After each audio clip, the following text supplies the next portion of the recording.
Fala, gurizada, que é o professor Stephen. Eu vou resolver com vocês hoje uma questãozinha do Enem de 2020 que trata sobre geometria espacial.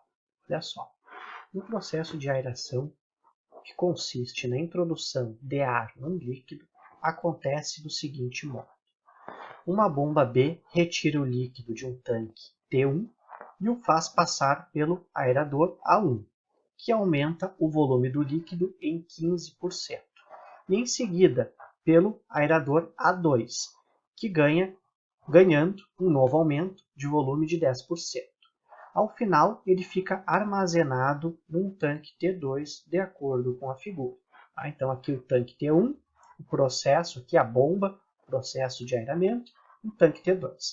Os tanques T1 e T2 são prismas retos de bases retangulares, sendo que a base T1 tem comprimento C e largura L, e a base de T2 tem comprimento C dividido por 2 e largura 2L.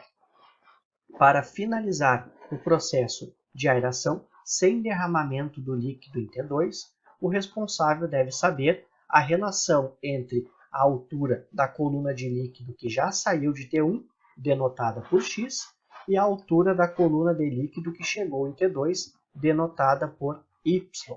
A equação que relaciona as medidas das alturas, Y e X, é dada por, e vem as alternativas. Muita informação, né?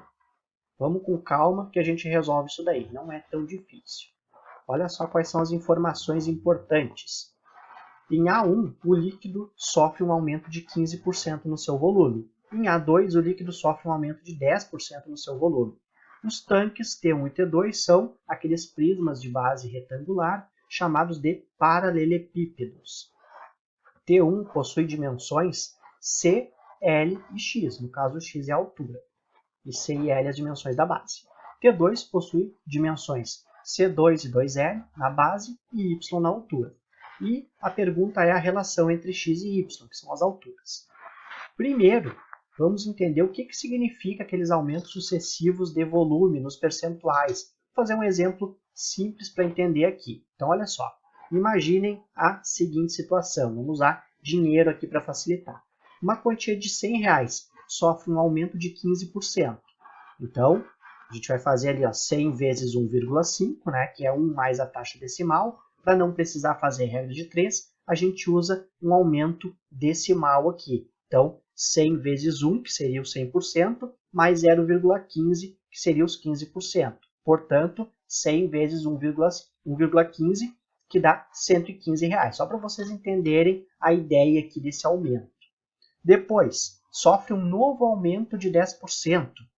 Então, a gente vai pegar aqueles R$115 e vai multiplicar por 1,10, que é um aumento de 10%. Então, 1 mais a taxa decimal, 0,10, vai dar R$126,50. O que isso quer dizer? Percebam, então, que o aumento percentual do valor inicial é dado por 1,15 vezes 1,10. Se eu quisesse fazer uma vez só esse aumento aqui, ao invés de fazer 15 e depois 10, fazer dois cálculos, eu fizesse um cálculo só, eu teria que multiplicar o 100 por 1,265, que seria 26,5% de aumento, tá? Que seria diferente de eu aumentar 15% e depois aumentar 10% em relação ao valor inicial, né? Então, se eu fizesse isso, daria R$125, mas o correto é R$126,50. Por quê? Porque esses 10% aqui, do segundo aumento, eles incidem sobre o valor inicial, mas também sobre o aumento do valor inicial. Então, eles incidem sobre os 115 e não sobre os R$100. Então, esses aumentos sucessivos aqui, eles nos dão por meio de uma multiplicação das duas taxas. 1,15 vezes 1,10, que dá 1,265. Um aumento de 26,5% e não de 25%. Entendido isso, vamos agora à nossa questão, tá? Mesmo raciocínio de juro composto. Vamos agora às nossas formas geométricas ali. T1 e T2 são paralelepípedos, portanto, os volumes são calculados da seguinte forma: área da base vezes a altura.